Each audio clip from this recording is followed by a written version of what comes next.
AB5, so about a little over a year ago, there was a unanimous state Supreme Court decision that essentially said that a lot of workers that are currently classified as contractors, if they're doing like work, they should be treated as employees. And the case was called Dynamex, which was a transportation company.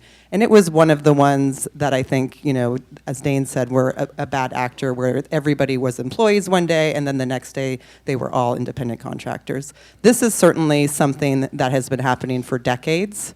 It's really been a systemic shift over many years, and it's going to, this is a big change. And I think that there's a lot to unpack about what the impacts are going to be. The broader context, as Keely mentioned, is that we have had this growing misclassification of workers. Businesses, some at their worst through arbitrage, growing their business by having people that are employees but classifying them as contractors, which allows them to not pay fair wages and benefits and provide the economic security that the labor movement spent decades fighting to create, that floor. But it also exists within a lot of, for example, gig work, which has allowed workers tremendous new opportunities in terms of flexibility.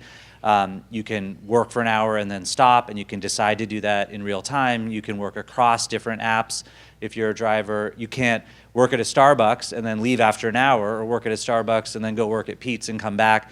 So it's given more control to workers, and it has been the byproduct also of just innovation, which is a big part of who we are as California and the technology industry that we've given birth to. And workers in California, specifically in the gig work, are now caught between the federal government and the state government. The federal government has classified them as contractors. State government, now through AB5, is classifying them as employees, and so there's some tax issues in terms of how they're going to have to file that's really complicated, and then it also prevents them from being able to form unions. Every single lobbyist in town got booked up for this gig to try and carve out specific exemptions for a specific industry, and I think that just goes to show you that although the Supreme Court did come down with a unanimous decision, and it was a shock to everybody, but what you're going to see next year is you're going to see dozens of bills that are going to be introduced both by Democrats and Republicans.